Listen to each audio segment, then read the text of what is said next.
علیکم دوستانی عزیز، روزی همه شما بخیر شادی باشد. انشالله که همه شما خوب هستین، تندرست هستین. امروز ویدیوی ما ولوگ نیست دوستانی عزیز، ویدیوی کوتاه میشه. دوستانی عزیز با دقت تماشا کنین. امروز اپا ما زندگیشان 22 سال شد، روزی تویشان امروز. نامشان مقدس، نام شوهرشان بهرالله. همه شما خواهش میکنم که در حقشان دعا کنین که اپا جانم خداوند همیشه تن و جانشان صحت باشه، میخواد زندگی خوب و خوش داشته باشن، عمرشان 100 ساله شوند، خوشا پیر شوند همراه شوهرشان. بعد همی اپا جانم همینجا سخنهایی که بهری ما پیشنهاد کردگی همین سخنها را میگم تا آخر نواره با ما باشه. شوهر عزیزم و پدر فرزندانم، بهترین انسان و بهترین پدرید. خداوند مهربان همیشه در بالای سرمون سایبان باشد، هیچگاه غم و درد را نبینید. خداوند شما را 100 ساله کند و بعد از آن پیر کند.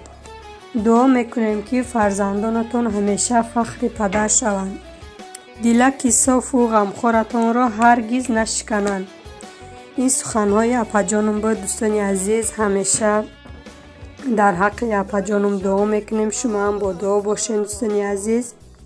همیشه سلامت و سربلند باشین اپا جان عزیز. همراه شوهرتون در آینده آرزو هوسکای فرزندکتون ببینین، چی آرزو هوسی دارین و آرزو هوساتون برسین، خوشا پیر شوین. هزار رحمت کلان دوستانی عزیز برای شما هم که ویدیوی ما را تماشا میکنین. تا ویدیوی آینده در پناه اللهی مهربان باشین. هرچی بود و سپردم به کردوها،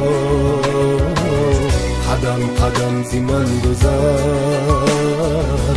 گذشته های شادی تو.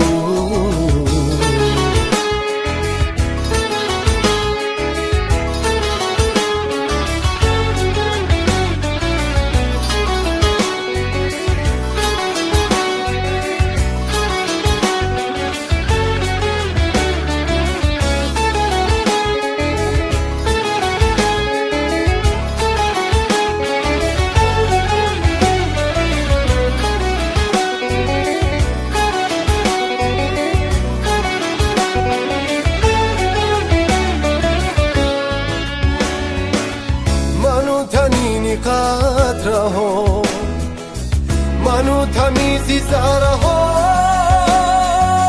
منو تمیزی زهره ها، زی اشکی بهمنی بونو، زیر اشکی بودنی بزور، زیر اشکی بودنی بزور.